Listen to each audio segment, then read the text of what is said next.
Join us for Achieving the Glow, a 5-part series showing you the way to enlightenment. This week, athletes find the zone.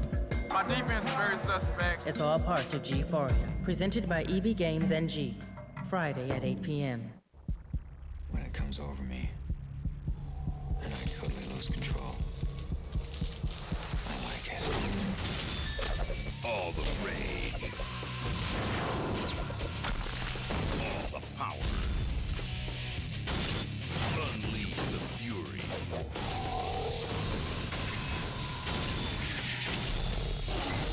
Hulk, the game. Rated T for T.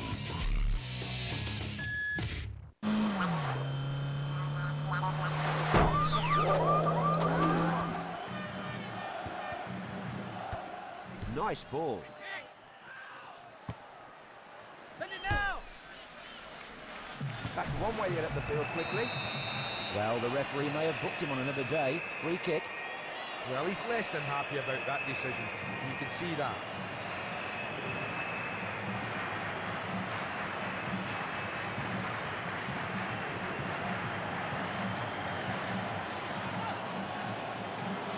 I'm with you! Oh, yes, it's there! Well, I'm sure you won't mind seeing that again. How did he score? Hours of practice on the training ground. That's how.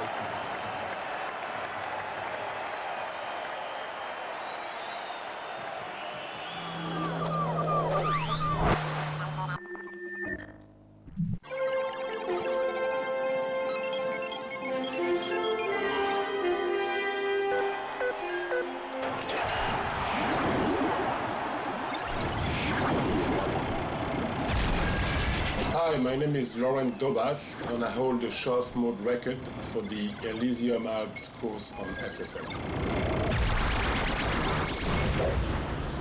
It took me only 9 months to achieve this score. 4 friends of mine, also in their 30s, purchased the system and the game so they could play too.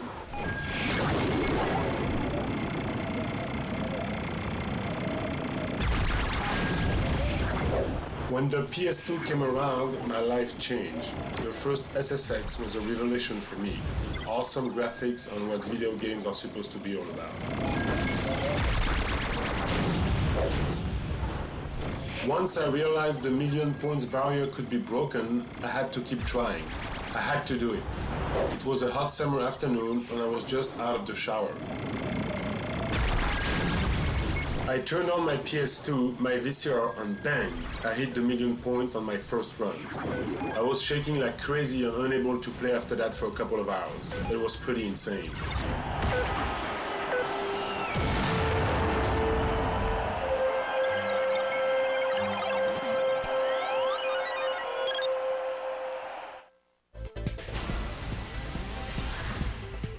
All right, I'm talking about Lord of the Rings, The Two Towers from EA for the Game Boy Advance. Now, Two Towers came out on all the big systems the end of last year. Well, now we got it for the Game Boy Advance. And let me tell you something, this is one of the best Game Boy Advance games I've seen all year long.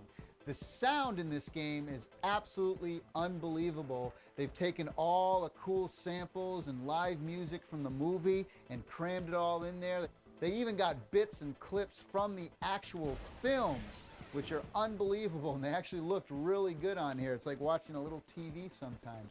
The graphics are amazing too. You should see the trees, the pine trees in this thing look so cool. The colors are brilliant, the animations are pretty good, the sword clashes and sound. But for the most part, the game is a hack and slash type adventure. You can play one of 5 different characters. There's tons of cool battles. You can pick up new swords and weapons and gear yourself out. You got your ring race in there that you battle against, your stinky old orcs. You got your trolls, and what are those other things? That Urukai? Boy, I hate them. They're big and they got big teethers. Ugh. So, Lord of the Rings, The Two Towers, Game Boy Advance, take one, pop it in your mouth. I give it a 9.5.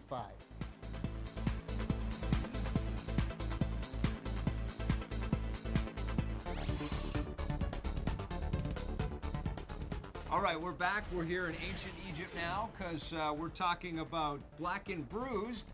And Black and Bruised has a character named Pharaoh. It's from Majesco for the GameCube. What'd you think? You got a first ever cell-shaded boxing game. Cell-shaded was all the rage last year. It's an excellent idea for a boxing game. The lighting looks really great. The characters look really great. I really like the visual style and look of this game. I gotta say, the graphics, in terms of cell-shaded cartoon-style graphics, these are some of the best looking that I've seen on any system, period. Although, I did find that this is a cartoon-style boxing game. For my money, there just wasn't enough sort of wacky animation in this game. I think they could have really gone over the top with it. It's not as fluid and smooth and big as I would like it to be.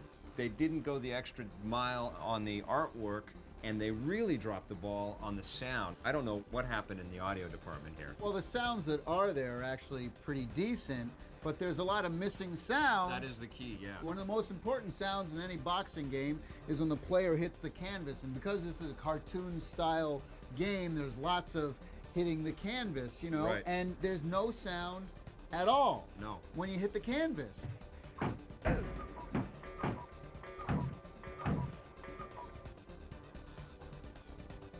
One of the cool things about this game, they have this gameplay mode that's called the Boxer's Life. And you pick one of the characters that you want to fight with, and there's an actual FMV sequence, like a short little movie sequence between each of the fights. And I've never seen that before in a fighting game. And the artwork and the direction of these little mini movies is so good that it does actually feel like a very special kind of reward. And you get them for every fighter. Right. And so there's like 100 different little movies in there, which is really cool. That's what I really like, is the boxer's life style of it, because before you actually fight, they kind of give a reason why you're fighting this person and the location that you're in. In the world of beauty pageant sabotage, one size does not fit all.